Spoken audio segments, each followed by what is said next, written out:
कोई भी निकम्मा प्रशासन का कोई व्यक्ति, कोई भी यहाँ पर 8 विधायक हैं, विधानसभा अध्यक्ष हैं, सांसद हैं, वो नाली साफ कर रहा है, लेटरिन साफ कर रहा है सांसद, मजाक उड़ा दिया आपने सांसदीय पद का। एक व्यक्ति जिम्मेदार यहाँ पर नहीं आया कि आप 22 दिन से बैठे हैं, आपकी क्या पीड़ा है, आपका क्या निराकरण है, कैसे आपकी हम समस्या का निराकरण, कोई व्यक्ति नहीं आया। ये आंदोलन अनवरत जारी रहेगा। जिस तरह से देश में किसान आंदोलन चला है, वैसे ये आंदोलन चलाने का काम किया जाएगा जब तक इनको मुआवजा नहीं दिया जाता।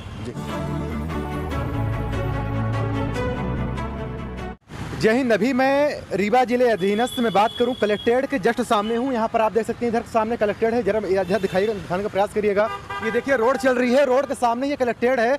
और सबसे बड़ी शर्म की बात तो ये है कि कोई भी फरियादी जब भी फरियाद लेकर के आता है अपने अधीनस्थ जो भी अधिकारी होते हैं, यानी जिला दंडाधिकारी महोदय के सामने कुछ मांगों को लेकर के, ये देख सकते हैं बैनर, रीवा जिले के सुअर पशुपालकों को अफ्रीकन स्वाइन फ्लू बीमारी से मृत सुअरों का मुआवजा दिलाए जाने बाबत ये कलेक्ट्रेट के समक्ष है। यहाँ पर कुछ लोग अभी भी मिल गए हैं, लेकिन मैं बात बता दूं, अभी लगभग 7 बजे हैं शाम टाइम में। लेकिन इन लोगों से मैं जानने का प्रयास कर रहा हूं कि आखिर 20 से 22 दिनों के बीच में इन लोग को यहाँ पर बैठना और आखिर किस बातों को लेकर गुहार लगाना, और आखिर गूंगी भरी सरकार और यहाँ पर बैठे हुए कुछ जो नेता हैं, आखिर ये सुनने की उम्मीदों से क्यों नहीं आ रहे हैं। मैं पूछना चाहूँगा, सर शुभ नाम क्या है आपका? शिव सिंह, संयोजक संयुक्त किसान मोर्चा रीवा संभाग। तो सर, जिस तरीके से लगभग 20 से 22 दिन हो गए आपको यहाँ बैठे हुए, आखिर किन मांगों के लेकर के ये आपका अभी तक बैठना हुआ है यहाँ तक? देखिए, ये सबसे गरीब तबका, सबसे गरीब समाज है बसोर समाज। इनका काम था सुअर पालन, और पहले इनको सरकार बांस मुहैया कराती थी, तो ये बांस से बर्तन बना करके बेच के पेट पालते थे, बच्चों का भरण पोषण करते थे। इसके बाद सरकार ने 15-20 साल पहले बांस पर प्रतिबंध लगा दिया।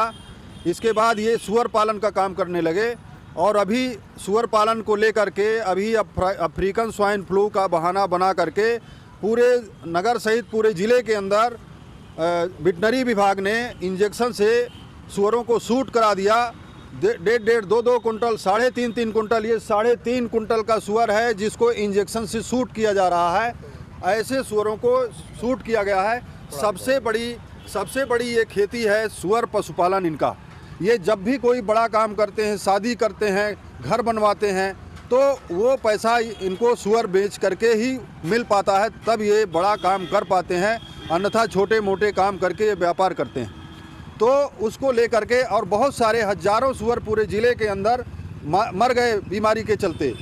13 सितंबर को हम लोगों ने कलेक्टर महोदय, सीएम साहब को ज्ञापन दिया कि इनको मुआवजा दिया जाए, और जो गाइडलाइन जारी की गई है, जिनको शूट किया गया है पर कुंटल पर 15,000 रुपये का मुआवजा सरकार देगी। हमने कहा कि जो बीमारी से मरे और जिनको शूट किया गया, सबका मुआवजा आप हमको, जो बीमारी से मरे उनका हमें आप 10,000 रुपये कुंटल दे दो। कलेक्टर साहब ने 14 को मीटिंग बुलाया। हमारे प्रदीप बसोर हैं समाज के, आप हमारे पार्षद जी हैं गुड़ से, बंसल जी, तो सारे लोगों ने बैठ करके कलेक्टर साहब से चर्चा किया। कलेक्टर साहब ने कहा कि हम सरकार से बात करेंगे, सरकार को प्रस्ताव भेजेंगे। हमने 7 दिन का अल्टीमेटम दिया। 7 दिन में जब इन्होंने कोई बात हमको नहीं बताई, कोई निराकरण नहीं किया, तो हम 6 अक्टूबर से यहाँ पर महापड़ाव पर हैं। यहीं पर हमारा लंगर चलता है। यहीं पर संयुक्त किसान मोर्चे ने अगुवाई किया है इस आंदोलन की, क्योंकि संयुक्त किसान मोर्चा पूरे देश में जिस तरह से फसल और नस्ल बचाने की लड़ाई लड़ता है, उसी तरह बसोर समाज के साथियों के साथ संयुक्त किसान मोर्चा खड़ा है। हम लंगर के इंतजाम करते हैं, हम बांस उपलब्ध कराते हैं। यहाँ आप देखेंगे बांस के बर्तन बने रखे हैं। बांस के बर्तन, किसान बांस उपलब्ध कराता है, और यहीं पर बांस के बर्तन ये समाज बनाने का काम करते हैं, यहीं पर बिकते हैं और अपना रोजगार चलाते हैं। साथ साथ हम आंदोलन भी चलाने का काम करते हैं। सर, ऐसा आता है कि दलितों की सरकार बनी है जी, तो क्या बसोर समाज दलित समाज के अधीनस्थ नहीं आता? मैं तो ये कहूँगा साहब कि इस देश की जो राष्ट्रपति अभी बनी है, जिसको लेकर तमाम बवाल बचा, बीजेपी ने कहा हम दलित आदिवासी को हम राष्ट्रपति बना रहे हैं, और ये समाज इस कदर यहाँ पर पड़ा हुआ है। कोई भी निकम्मा प्रशासन का कोई व्यक्ति, कोई भी यहाँ पर 8 विधायक हैं, विधानसभा अध्यक्ष हैं, सांसद हैं, वो नाली साफ कर रहा है, लेटरिन साफ कर रहा है सांसद, मजाक उड़ा दिया आपने सांसदीय पद का। एक व्यक्ति जिम्मेदार यहाँ पर नहीं आया कि आप 22 दिन से बैठे हैं, आपकी क्या पीड़ा है, आपका क्या निराकरण है, कैसे आपकी हम समस्या का निराकरण, कोई व्यक्ति नहीं आया। मोर्चे ने ऐलान किया है, आज बड़ी मीटिंग हुई है, पूर्व मंत्री ने कहा कि 2,500 रुपये लेकर के आंदोलन समाप्त कर दीजिए। हमारे प्रदीप जी बताएंगे कि इन्होंने क्या जवाब दिया है पूर्व मंत्री महोदय को। आज तमाम 700-800 समाज के लोग, तमाम नेताओं की यहाँ मीटिंग हुई है और कल से यहाँ बस्ती बाई बस्ती लोग पड़ाव में बैठेंगे।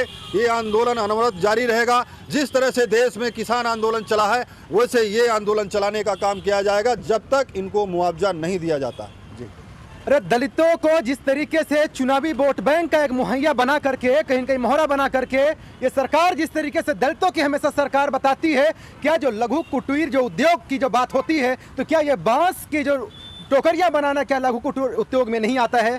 क्या जब यहाँ पर बात होती है दलितों और गरीबों के लिए, जो गरीबों की सरकार बताती है क्या सुअरों को मार दिया गया, क्या इनका हक नहीं मिलना चाहिए? अरे शर्म करो नेताओं, यहाँ के क्षेत्रीय नेताओं, जिस तरीके से पूरा विधानसभा यहाँ का आठों को आठों और सरकार सेम बनी है, इसके बावजूद भी अगर 22 दिनों तक यहाँ पर अगर धरना देना पड़े, इससे ज़्यादा शर्म की बात नहीं होती है। सर ये बताइए कि जिस तरीके से यहाँ पर बात होती है लगातार आप सबके हितों के लिए, तो आखिर आपके हितों में क्या निर्णय 22 दिनों में देखने को मिला है? सर हम लोग यहाँ 22 दिनों से पड़े हैं, रात दिन बराबर पानी बरसता रहा, हम लोग भीगते पड़े रहे हैं। कोई व्यवस्था नहीं थी हम लोगों की, हम लोग ऐसे फर्श में झीले में पूरी रात गुजारे। लेकिन यहीं से कलेक्टर 10 बार निकलते हैं, आते हैं जाते हैं, मंत्री महोदय यहाँ से निकलते, विधायक यहीं से निकलते हैं, लेकिन कोई आज तक ये पूछने नहीं आया कि तुम्हारी मांग क्या है, तुम क्यों दुखी हो, तुम यहाँ पे बैठे क्यों हो, तुम्हारी परेशानी क्या है, कोई आज तक जानने के लिए नहीं आया। वोट जब लेना होता तब बोलते कि हम तुम्हारे भाई हैं, हम तुम्हारे पड़ोसी हैं, हम तुम्हारे अपने हैं, हमसे बड़ा तुमसे हितैषी कोई नहीं है। लेकिन जब बसोर समाज को या किसी गरीब को परेशानी आती है तो ना कोई उससे पूछने जाता है, ना कोई उसकी परेशानियों को दूर करता है, सिर्फ अपना वोट बैंक देखते हैं, बाकी उसके बाद उनका कोई लेना देना नहीं है। आज हम लोग 22 दिनों से यहाँ पे बैठे हुए हैं धरने अनशन पे, कोई पूछने नहीं आया। 8 विधायक हैं लेकिन कोई पूछने नहीं आया। क्या शुभ नाम है सर आपका? मेरा नाम प्रदीप कुमार बसोर है। मैं अपने बसोर समाज की तरफ से ये धरना प्रदर्शन कर रहा हूँ, मांग कर रहा हूँ। ये तो समाज की बात होती है, लेकिन ये जो अम्मा है आखिर इनकी क्या गलती है जो अपने अधिकारों की अगर बात करती हैं तो क्या इनका चेहरा मासूमियत जैसा चेहरा आपको दिखता नहीं है? क्या यहाँ पर दंडाधिकारी महोदय पास में ही है? मुझे चिल्लाना इसलिए पड़ रहा है कि 22 दिनों के बीच में यही द्वार पर बैठे हैं ये लोग, कभी भी कोई भी जिस तरीके से इन लोगों का आरोप है कभी कोई सुनने नहीं आया, और जिस तरीके से इनका मांग है आखिर उन मांगों पर आखिर ध्यान क्यों नहीं हम लोग जा रहा है? ये बताइए अम्मा, ये जो टोकरिया बनाती है तो बांस वगैरह कहाँ से लाती हैं आप लोग? बांस हमारे किसान मोर्चा की तरफ से आता है। और बाकी सरकार प्रतिबंध लगा दिया है? प्रतिबंध लगा दिया, हमको बांस भी नहीं मिलता है। जो एक सुअर पालन भी करते थे उसको भी ये तो बंद करा दिए हैं, मरवा दिए हैं, कुछ सुई लगवा के कुछ अपने बीमारी से मर गए हैं। आखिर क्यों इन लोग का रोजगार क्यों छीना जा रहा है? इन लोग का अधिकार क्यों छीना जा रहा है? आखिर कब तक ये सभी लोग शोषण का शिकार बनते रहेंगे? आखिर इसकी आवाज कब तक आग की तरफ फैलेगी? आखिर आग की तरफ क्यों पकड़ेगी? आखिर यहाँ के जो स्थानीय लोग हैं आखिर कब साथ देंगे? आखिर ये तो पूरे समाज की बात होती है, इस तरीके पूरा समाज में इस तरीके के दृश्य दिखाई देता है। आखिर कब तक ये सब समस्याएं देखने को मिलेगी? सर ये बताइए, ये कितने दिनों तक अभी तक आप लोग के मन में ये प्लान चल रहा है कि हम लगातार कब तक आप ये हड़ताल जारी रखेंगे? ये आपने देखा है देश में किसान आंदोलन, जब हम लोग बैठ जाते हैं तो जब तक मिशन पूरा नहीं होता है तब तक हम लोग नहीं उठते हैं। हमारी पूरी तैयारी, हम तो साल भर के लिए इनको बांस उपलब्ध कराएंगे बसोर समाज को। ये तमाम हमारे किसान साथी यहाँ पर घोषणा कर गए हैं कि जितना बांस चाहिए हम निःशुल्क बांस देंगे और यहीं पर रोजगार करेंगे, यहीं पर हम लंगर के आयोजन करेंगे, और जब तक हमारी मांगें नहीं मानी जाएंगी तब तक ये आंदोलन जारी रहेगा।